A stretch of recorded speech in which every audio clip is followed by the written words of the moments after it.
રાજકોટની દુઃખદ ઘટના એટલે ટીઆરપી ગેમ ઝોન અગ્નિકાંડ અને આ અગ્નિકાંડની તપાસમાં જે ટીપીઓ સાગઠિયા જે છે એની ગઈકાલે જ તે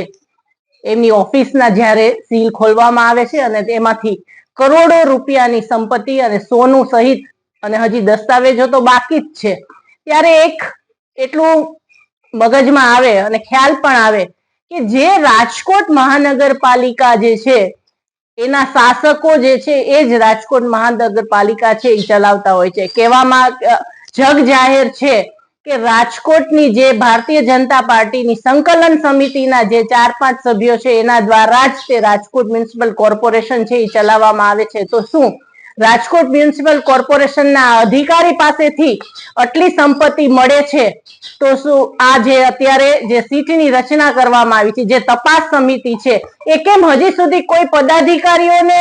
કેમ હજી કઈ આમાં એની તપાસ કરવામાં નથી આવી? એક સક્ષમ વિપક્ષ તરીકે અમારી પાસે લોકો દ્વારા એવું અમને જાણવા મળે છે કે જે આ અધિકારી જે છે જેલમાં છે એને પણ ભારતીય જનતા પાર્ટીના પૂર્વ ધારાસભ્ય અને ભારતીય જનતા પાર્ટીના આકાઓ છે એને મળવા ગયેલા છે. તો શું સરકારને આની જાણ નથી? શું જે તપાસ સમિતિના સભ્ય છે એની આને જાણ નથી? તો અમારી એક જ માંગ છે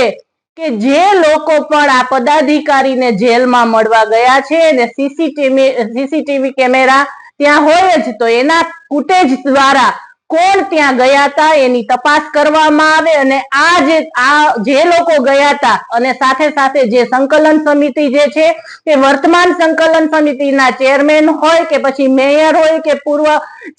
પૂર્વ સંકલન સમિતિમાં પૂર્વ સીએમ હોય કે સુપર સીએમ હોય કે પછી પૂર્વ ધારાસભ્ય હોય, જે પણ આ વર્તમાન અને પૂર્વ સંકલન સમિતિના જે પણ સભ્ય છે એની પણ તપાસ કરવામાં આવે, એમની તિજોરીને પણ ખોલવામાં આવે. અમારી પાસે નામ નથી આવ્યા પણ એક સક્ષમ વિપક્ષ તરીકે અમને જ્યારે જાણવા મળે છે કે જેલમાં આ અધિકારીઓને મળવા માટે થઈ અને ભારતીય જનતા પાર્ટીના પદાધિકારીઓ મળવા ગયા હતા એટલે અમારી સક્ષમ વિપક્ષ તરીકે અમારી એક એવી પેલી ફરજ બને કે લોકોને આની જાણ કરવાની, એટલે આપના માધ્યમ દ્વારા અમે આ જાણ કરી છે. હવે તપાસનો વિષય છે આ જે સમિતિ રચાણી છે એનો અને સરકારનો કે કોઈ વ્યક્તિ છે એ જેલમાં મળવા ગયું હતું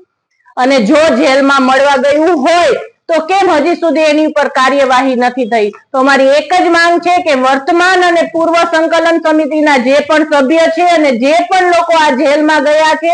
એની તપાસ કરવામાં આવે, એની પાસેથી મળેલા નાણાં છે એ રાજકોટની જનતાના નાણાં છે એ રાજકોટની તિજોરીમાં જમા કરવામાં આવે અને આવા દરેક પદાધિકારીઓ છે એની ઉપર કાર્યવાહી થાય અને એને જેલ ભેગા કરવામાં આવે. જેલમાં મળવા ગયા હતા એવી અમારી પાસે જાણ છે. હા, રાજકોટમાં.